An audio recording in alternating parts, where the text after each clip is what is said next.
என்று தெரியாது.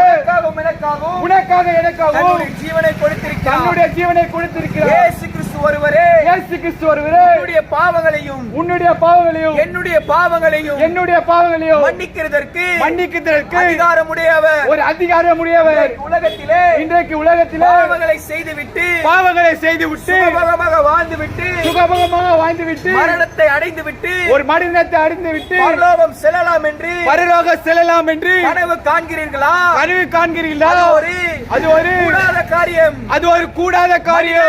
மனிதன் உலகம் முழுவதையும் ஆகாயப்படுத்திக் கொண்டாலும் அவனுடைய ஜீவனை அவனுடைய ஆத்துமாவை நஷ்டப்படுத்தினான். லாபம் என்ன? அவனுக்கு என்ன லாபம் என்ன? இதனால் அவனுக்கு பரலோக ராஜ்யம் கிடைக்கப்படுமா? கூடாத காரியம். இயேசு ஒருவரே பரலோக ராஜ்யத்தின் வழியாகவும் சத்தியமாகவும் ஜீவனுமாக இருக்கிறார். இயேசு ஒருவரே மனிதனுடைய வாழ்க்கைக்கு ஒளியாக இருக்கிறார். அவர் மிக ஒளியாக இருக்கிறார். இன்றைக்கு இருளான வாழ்க்கையில் இயேசு உங்கள் வாழ்க்கையில் வரும்பொழுது பாவங்கள் மன்னிக்கப்படும். குற்றங்கள் மன்னிக்கப்படும்.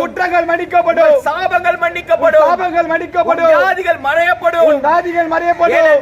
ஏனென்றால் இயேசு அவ்வளவு வல்லமையுடையவர். இயேசு பிதாவுடைய குமாரன். தேவனுக்கு சமமாக இருப்பதை கொள்ளையாடின பொருளாக எண்ணாமல் தன்னைத்தானே வெறுமையாக்கி அடிமையின் ரூபம் எடுத்து மனித சாயலாகவே மனிதனை தேடி வந்தார். இதுதானே அன்பு. இதுதானே மனிதனுக்கான அன்பு. மனிதனே அன்பை தேடி பல முயற்சி எடுக்கிறார். ஆனால் இயேசு உன் மீது அன்பு வைத்திருக்கிறார். அதற்காகவே ஜீவனை கொடுத்தார். இயேசு மீண்டும் வரப்போகிறார். அவர் சீக்கிரமாக வரப்போகிறார். மீண்டுமாக வரப்போகிறார். கட்டுக்கதை அல்ல. வேதத்தில் சொல்லப்பட்டபடி இயேசு சீக்கிரமாக வருகிறார். உனக்காக அன்பை கொடுத்து உனக்காக தன்னுடைய உயிரை கொடுத்து உனக்காக சிலுவையில் அறியப்பட்டு பாவங்கள் மன்னிக்கப்படும்படி இயேசு சிலுவையில் மரித்து போனார். மூன்றாம் நாள் உயிரோடு எழுந்தார். அவர் இன்றும் உயிருள்ளவராக இருக்கிறார். அவர் உயிருள்ளவராக வரப்போகிறார். இதுவே சத்தியம். இதுவே உண்மை. இயேசு உங்களுக்காக இயேசு எனக்காக உலகத்துக்கு மீண்டும் வரப்போகிறார். அவர் முதலாம் தரம் வரும்போது ஒரு பாலகனாக பாவங்களை மன்னிக்கும்படி அற்புதங்களை செய்யும்படி வியாதிகளை குணமாக்கும்படி மன்னிக்கும்படி இயேசு வந்தார். மீண்டும் வரப்போகிறார்.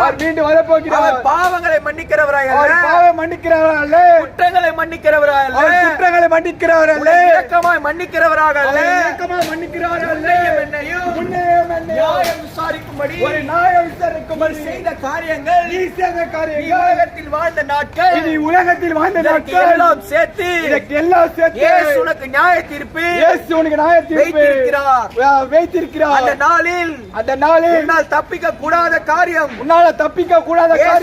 ஜீவனை கொடுத்தார். நன்மையான ஈவை கொடுத்தார்.